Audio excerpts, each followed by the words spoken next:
It's time for the first Super Hots of 2022. Yay.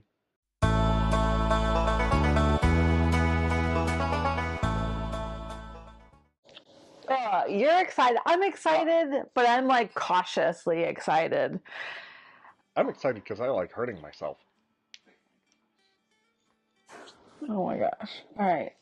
We have a red ghost pepper. I am Yep. growing a white Bhut jolokia ghost pepper. I'm growing white Bhut as well this year. Naga Morich, which is I'm just gonna default say it's red because I don't actually know if there are other color variations. I have to double check. Hmm. And one that I am really excited about, the yellow brain strain pepper. So all Ooh. of these bad boys are over 1,000,000 Scoville, and I know I can eat just a little bit of them.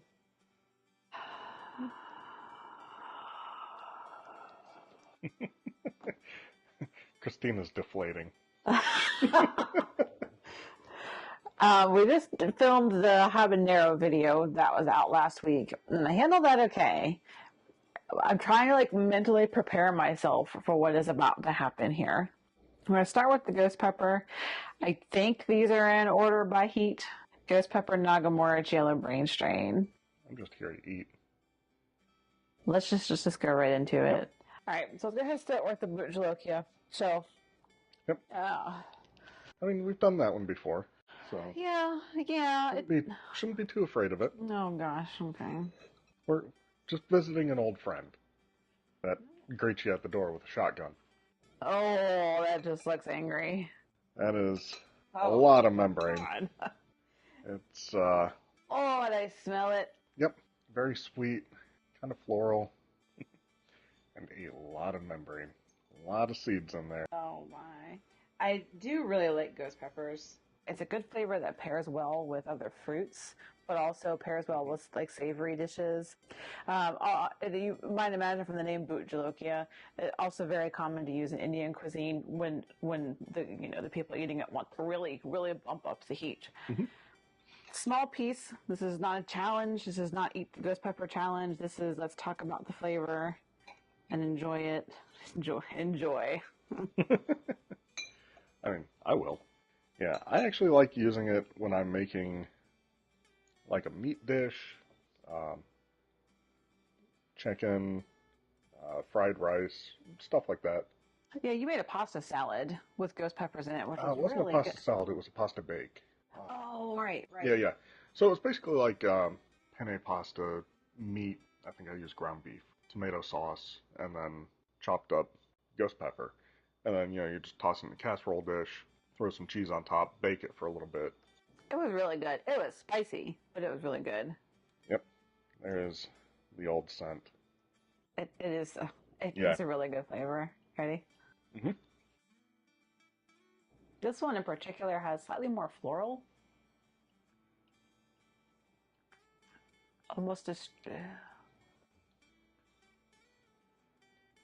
Yep. And she's broken. Oh, I'm not going to make it in this video. I started chewing it on the right side of my mouth.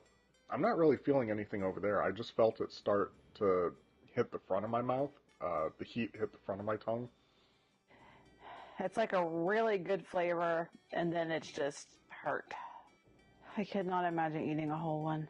I really like to use them in recipes, but I mean, Yeah, one or two peppers to the entire recipe, not. I feel like ghost pepper is one where, like, even if you have a lot of spices in the recipe, the ghost pepper flavor kind of makes it through it. Oh, I'm trying really hard not to drink or. I don't want to have a whole lot of milk and then, like, yak because you have too much milk. When people throw up, it's usually a lot of times because they've just had entirely too much liquid. Yep, now I'm definitely getting a good ramping heat off of the ghost pepper now that I had that little second bit. Really tasty. She says with tears in her eyes. Well, I'll go ahead and cut this one up while you're doing that. Yeah, so we're going on the Naga Morich. Let me see if I can talk myself through it here. Yeah, occupy So yourself. interestingly, let me get back to Oh, that this is website. interesting on the inside. Ooh, This is almost white on the inside, like all the way around. wild. The other ones, they definitely do have like a little bit of white, but it's kind of like minimal, like very thin. This is almost like a coating of the membrane just around the entire pepper. This will be interesting. What the heck? That is gnarly looking, especially compared to the ghost pepper next to it. Yeah. Let me actually turn on the. Oh no! Oh no! Oh no! I turned the light on the camera to get better lighting inside the pepper, and you can just see the shininess from all the capsaicin oil in here. Oh no! This gonna be good. I mean, compared to the ghost pepper, I you do see some of that shininess, but you also kind of see that just kind of shiny because it's just flesh. But yeah, the Naga Yeah. Morich has this like almost like a lining. Oh, I wonder if the whole pepper is just lined with membrane. It looks like it might be. I wonder if that's what's going on. I'll have to look that up. So, quick biology lesson or botany lesson. The different parts of a plant, so you have like the stem, the fruit, the leaves, and certain genetic mutations can cause those to blend. So one of the ones we're growing this year is the cotton candy habanero, and it has what's called bleeding calyx. So the color and some of the phenotypes of the fruit work its way up into the calyx, which is a little bit of stem that that the fruit comes from. And so we actually have like a pink stem in addition to the pinkish. So it is possible, and I'll have to look this up, that the pith, what some people call the placenta, has kind of melded and mutated in with the rest of the fruit flesh. Oh, I am nervous about that one. So I'll be honest, I didn't really look up stats on Naga Morich, and let me just do that real quick. Heat level, reckless. That sounds appropriate.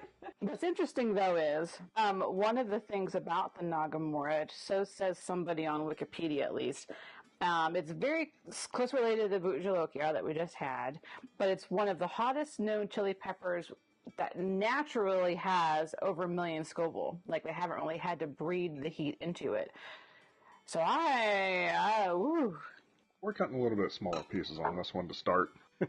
Let's say I tried to avoid the membrane, but as we Is, just discussed, it's is this tiny piece mine? yeah. Okay, thank you. It smells very similar to ghost pepper. You know what? I'm gonna go for the larger one. Oh my gosh. Yeah. So this is the thing. I think we did avoid some of the heat by getting just the wall of the ghost pepper and trying to avoid the membrane. But I suspect there's no avoiding the membrane. I think that's what's going on with this pepper. Oh boy. All right. Oh Cheers. no.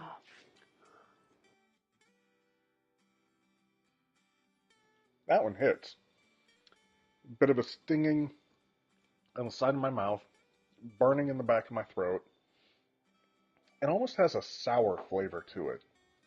Kind of like a sour ghost pepper almost. Yeah, the first initial hits of flavor, I can see where it's related to ghost pepper. I mean, very similar flavor. But then there's kind of like another flavor that comes in, kind of like you said, describe as sour or something different. I almost kind of want to describe it as a bitter, but not a bad bitter. Yeah, it's definitely hanging out in the back of my throat, more so than anywhere else. And it's just sitting there. It ramped quickly, and it is staying, and it is hot. I somehow manage to do these videos when we're out of milk, but I had like the shelf-stable milk in our backup. So this is like warm milk. It's really terrible. I would probably pair this, honestly, with like a meat dish. I could see it going very well with like steaks, something that has a very heavy flavor. Not so much to mask the flavor of the pepper, but to stand up against the flavor of the pepper. This is a very aggressive pepper. Yeah. What comes to mind to me is like I can make like a roast with like a plum sauce, like when you kind of have the like stone fruits and you kind of savory them up with like sage and rosemary and then serve that on the meat. It hurts, man. Now I'm getting a lot of the heat more on the tip of my tongue. Sides of my tongue now. It's moving. Yeah, it's not coming down as much as the ghost pepper did. Oh. Ghost pepper came down, while we were talking, and I don't. Well, One eternity later. Alright, so that took a little while to come down from. I'm still pretty hot, and I had a little bit of milk in the break there. Yeah, I really think aggressive was a good term to use for this pepper. It wants to stay around. Man. it's like I taste like a ghost pepper, and now I've infiltrated. It's like you have like that.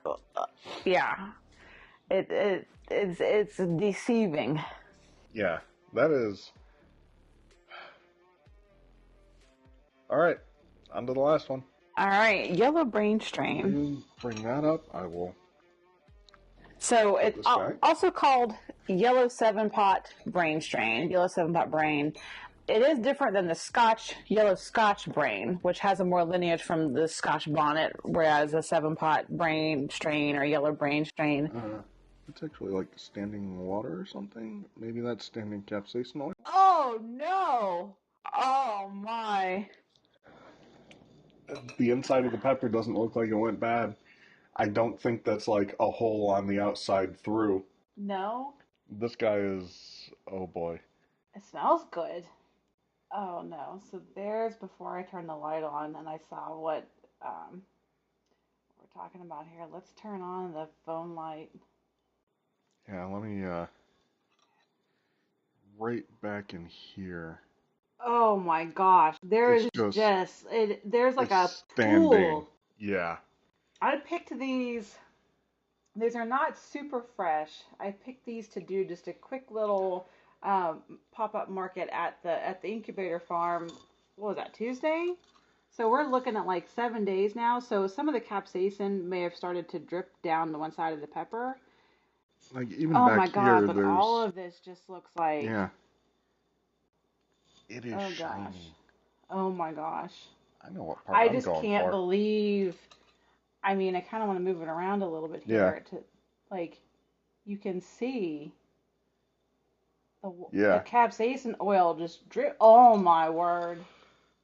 I think we're gonna cut you a part that's a little ways away from that. So yeah, also known as. I was gonna say you got a little derailed there.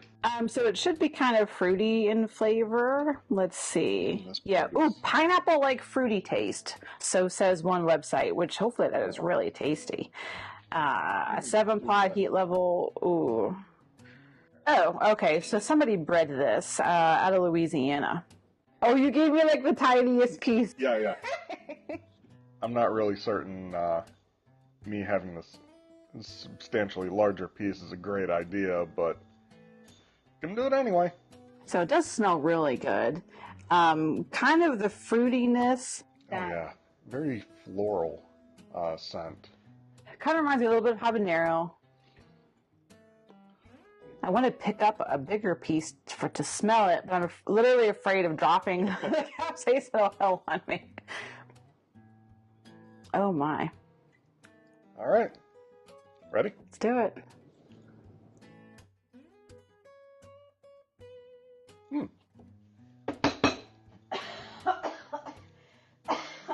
Starts off, honestly, I'm not getting any heat ramp yet. Give it a minute.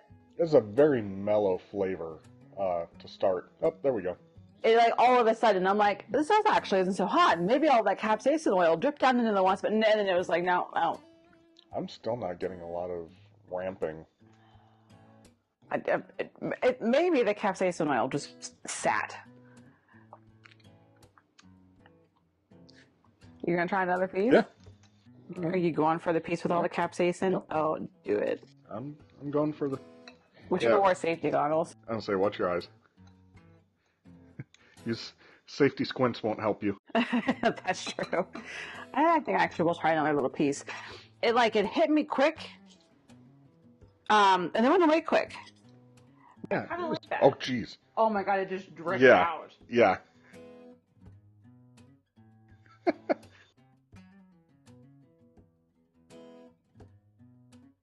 Ooh. Hey, that piece was actually like a little bitter compared to the other one. Maybe it was because it had pool of capsaicin oil in it. Again, honestly, I'm not getting much heat out of this guy.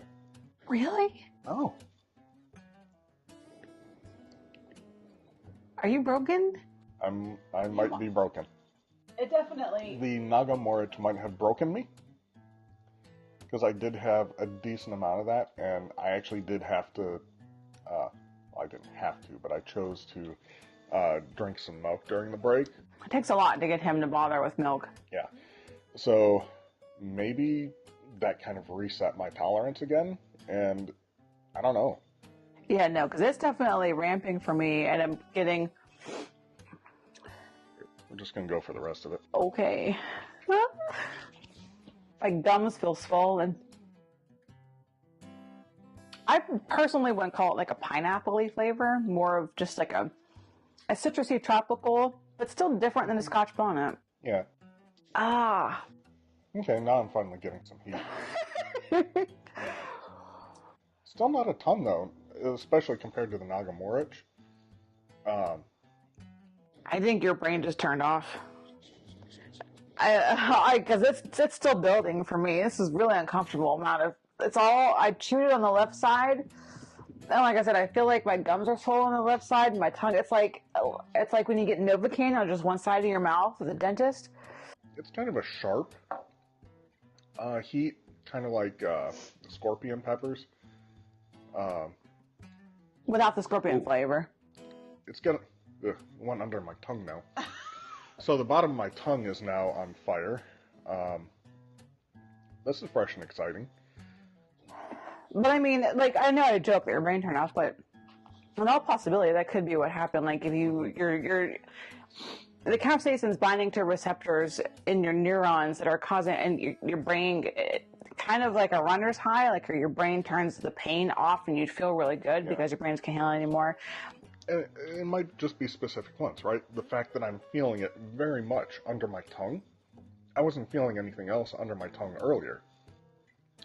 But I'm not really feeling it too much like on top, sides, front of my tongue. Although I'm starting to get like that, feeling where my tongue kind of feels a little swollen. Brain functions are slightly impaired. Yeah, it's definitely ramping for me. It's definitely I don't know if it's the hottest of the three. Mine are all mixed now. To me, the Naga Morich was definitely the hottest.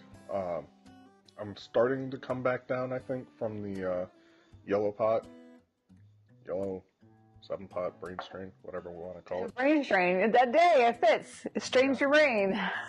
Yeah. I'm starting to come back down, I think. Maybe not.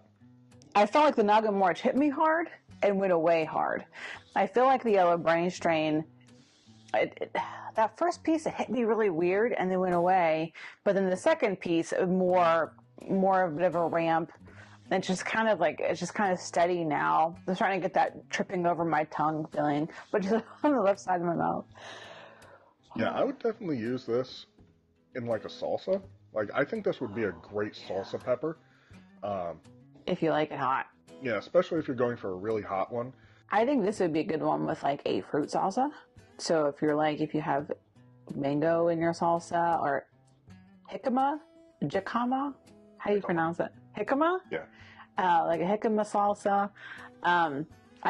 This would be good. You might have it from the fruity tropical notes. Mm-hmm. That's going to be good. Then, of course, in Caribbean cuisine, those are the kind of peppers you really want for Caribbean cuisine. I mean, like the one review said, pineapple salsa, right? Yeah, pineapple salsa. That's another one. Yeah, and I could see this being really good smoked. Ooh, because it doesn't really have any smoky notes to it. When you add that layer of flavor, I think that would just make it even more complex, and then use it in a salsa or another dish. Yeah, it is definitely a very clean flavor. If you're interested in spicy cocktails, I think just a small sliver of that could bring a lot to a gin and tonic with lime. Ooh. You're gonna have to try that. I made it. Yeah, we made it. We made it. Those are good peppers. Yeah. The Naga Morich was interesting. Ghost pepper, standard, good flavor. That yellow brain strain is a fun pepper. As you can see, we had different experiences, a lot of layers of flavor in there, a lot of things you can do with it. Yeah. All right, I feel like I'm going to make it through this season. We've had the hot peppers. We're going to have more hot peppers. More hot peppers. I'm excited. I can't believe these were ready in July. I'm so excited about that part, too. Yep. Well, thank you for joining us on today's spicy adventure. We'll see you next time.